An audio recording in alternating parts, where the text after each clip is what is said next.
क्या हाल आपका। आशा करता हूँ अच्छे होंगे, स्वस्थ होंगे। और जिन कैंडिडेट्स ने कहीं ना कहीं अच्छी तैयारी कर ली है तो प्रैक्टिस टेस्ट बहुत ज़रूरी है। मैंने बताया भी था लगभग आपके मार्क्स कितने होने चाहिए। और आज पॉलीगन का जो बहुत ही छोटा सा टॉपिक है और उसमें हर बार से क्वेश्चन आते हैं, चाहे आप CGL का एग्जाम दें, CHSL या MTS एग्जाम्स दें, और लगभग जो बेसिक क्वेश्चन होते हैं वही कैंडिडेट के क्या हो जाते हैं, गलत हो जाते हैं।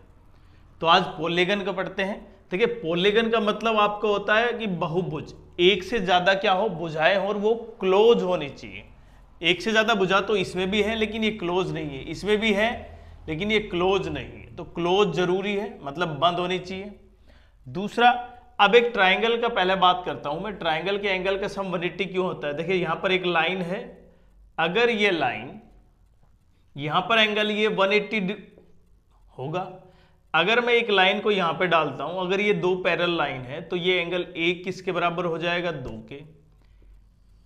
एंगल 3 किसके बराबर हो जाएगा, 4 के। और ये मेरे पास 5।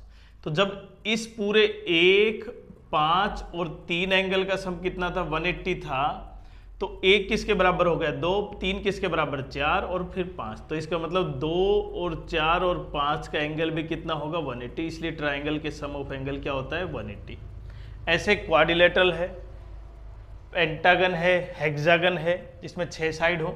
लेकिन आपको जो main exam point of view से होता है वो रेगुलर और इरेगुलर पॉलीगन होते हैं। रेगुलर का मतलब जिसमें सभी साइड्स क्या होते हैं, इक्वल।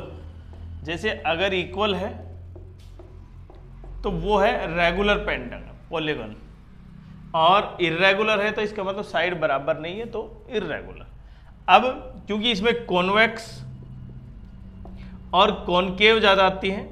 कॉन्वेक्स का मतलब जो भी आप पॉलीगन बना रहे हैं उसमें सभी एंगल 180 से क्या हो, छोटे हो। सभी इंटीरियर एंगल क्या हो, 180 से छोटे हो। डायगोनल सारे उस पॉलीगन के अंदर लाई करते हो,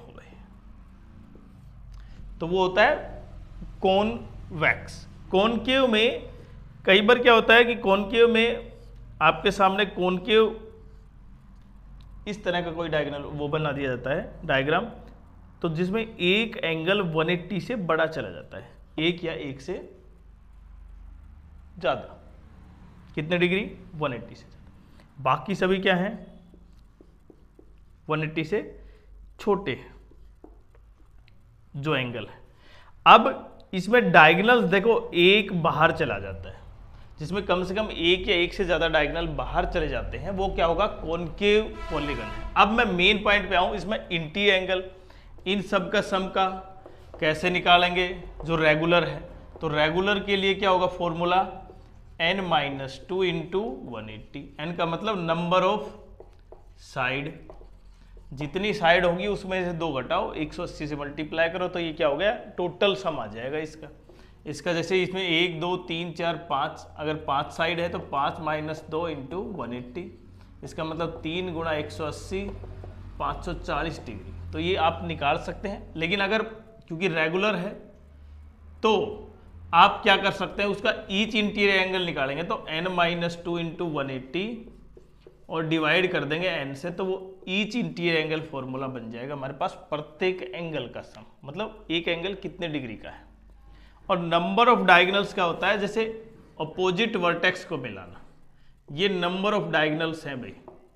और नंबर ऑफ डायगोनल्स का फॉर्मूला होता है n इंटू n-3/2, ये नंबर ऑफ डायगोनल्स।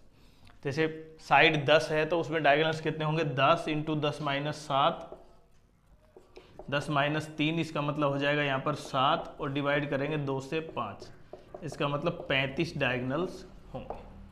साथ साथ रेगुलर इरेगुलर का पढ़ लिया हमने। अब कहीं ना कहीं जो मेन क्वेश्चन आते हैं वो हेक्सागन से संबंधित आते हैं। देखिए हेक्सागन 1, 2, 3, 4, 5, 6, 7, ये ऑक्टागन है। तो मैं अगर हेक्सागन की बात करूं एक बेसिक से, 1, 2, 3, 4, 5, 6, तो अगर सबको मिला देते हैं तो देखिए हेक्सागन का फॉर्मूला कितना होगा, 6 - 2 इंटू 180, और अगर 6 से डिवाइड कर दूं तो ये हो गया मेरे पास कितना, देखो n - 2 इंटू 180 अपॉन n, तो 4 इंटू 3 30 120 का, एक एंगल 120 का हो गया, तो हाफ करेंगे तो कितने कितने का हो जाएगा भैया? तो इसलिए एक रेगुलर ट्रायंगल बन गई, मतलब इक्विलेटर ट्रायंगल। और अगर 6 है तो 6 का एरिया, एक इक्विलेटर ट्रायंगल का एरिया होता है √3/4 मल्टीप्लाई साइड स्क्वायर, उसको मल्टीप्लाई कर दे 6 से, तो ये हमारे पास आ जाता है number of diagonals, number of sum of interior angle, sum of exterior angles का फॉर्मूला भी देखें। एक्सटीरियर एंगल तब आप लाइन को आगे बढ़ाते हैं, देखें यहाँ पर एक ये जो एंगल हैं ये एक्सटीरियर एंगल कहलाएंगे, और इन दोनों का सम इंटीरियर और एक्सटीरियर का 180 रहेगा। तो जब भी आप किसी भी पॉलीगन में एक्सटीरियर एंगल का सम होता है 360, एक्सटीरियर एंगल का सम हमेशा कितना होता है 360, और नंबर ऑफ साइड निकालनी हो तो 360 अपॉन जो ईच दे रखा है एक्सटीरियर एंगल वो, और एक्सटीरियर एंगल निकालना हो कितने डिग्री है तो वही उसको डिवाइड कर देंगे n से, तो ये आप नंबर ऑफ एक्सटीरियर एंगल मतलब कितना डिग्री का है वो आ जाएगा रेगुलर में। तो आपने कॉन्सेप्ट एक छोटा सा था, मुश्किल से 5 मिनट में आपने वो सारे कॉन्सेप्ट समझे।